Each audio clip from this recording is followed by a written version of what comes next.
Welcome back, guys. This is an update on the Easy Rider e-bike.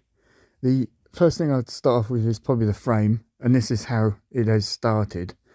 But I needed to get it to sort of that chrome look, so I had to start off with sort of a grey primer sort of paint job to begin with, where I took the rear wheel off, painted up the frame and everything around it, all in sort of a base coat of grey primer.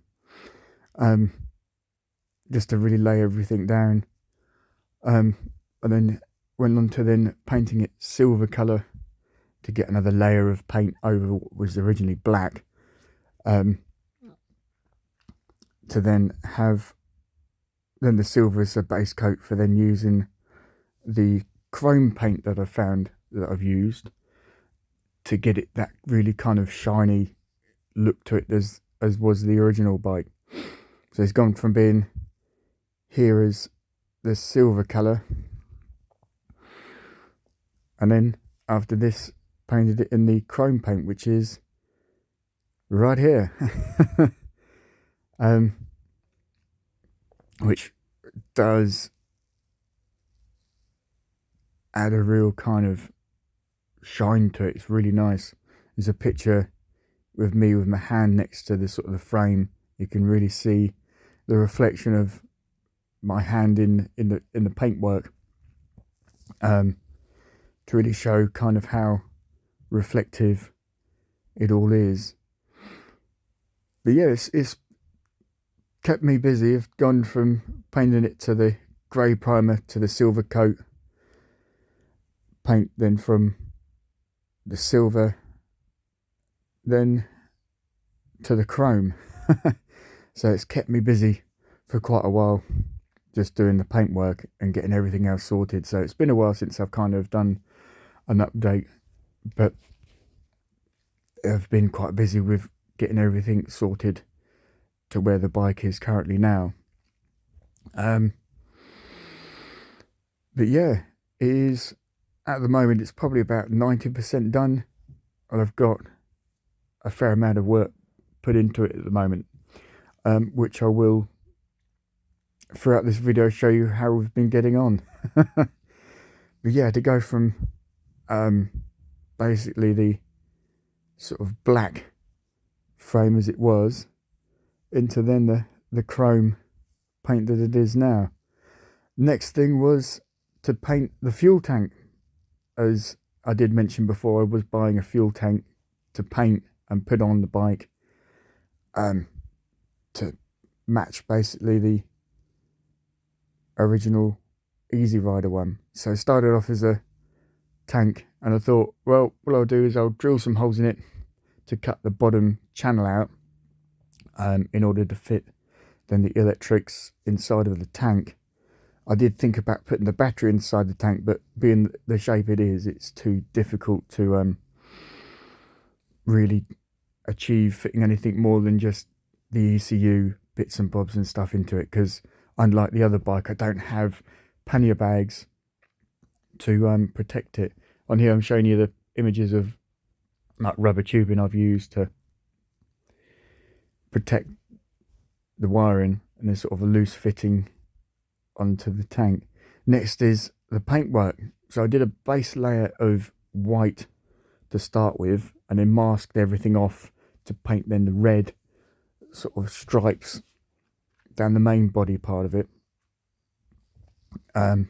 Once I was happy with hollowing it out, getting it all sorted, ready for fitting everything inside, I was happy to then do the paintwork myself. So taking the masking off, getting the red lines on there, to really get it to show. And this, I'm just using a reference of the pictures I have of the original tank and just copying that reference, then masking off what was red and then keeping the white, to then put the stars on there, and then painting over the stars with the blue in order to leave the white underneath the stars when I remove these stickers from it, which then gives you the finished article of the tank in the end, with the fuel cap and everything, and the whole American flag kind of stars and stripes, which I'm quite happy with how it's turned out, being that it's something I did at home, and I've got the matching helmet to go with it.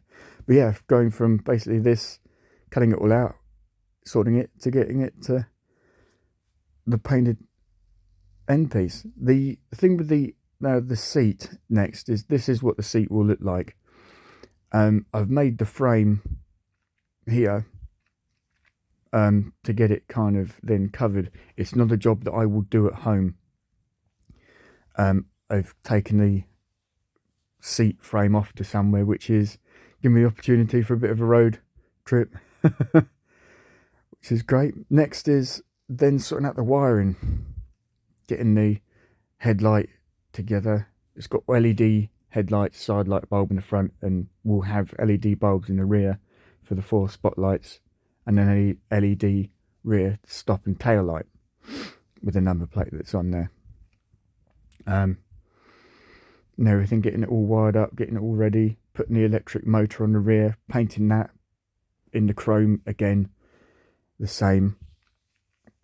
And everything. This is just a video here showing me that I've got the brake light working, where everything, the light switch which is on the handlebars. But I've managed to wire in the brake light into both brake levers. So on the other bike, it had just one lever that worked the brake light, which is the left one, but this one I wanted it to be in both, because I might not use both brakes at the same time. And being the brakes on this are a lot better than the old version, or Mark 1 of it. I just wanted to get that sort of a thing working, so I've got all the ECU and wiring, just making sure everything works, the thing works and everything. I've sort of used a temporary handlebar riser for a minute, but I will be making, with help from my dad, making some actual dog bone handlebar risers, which actually are similar to what was on the bike originally. But this is just getting everything together, making sure everything works while I can, rather than getting too involved with everything to end with. Just making sure it actually all works to start with. But yeah, this is just a video just to show that I've got the electrics working and it's all matched together, and then having the fuel tank and everything put on. So yeah, it's been a busy ride, but yeah, we're good. So thanks for watching. This is like a bit of a short update on everything, and stay tuned.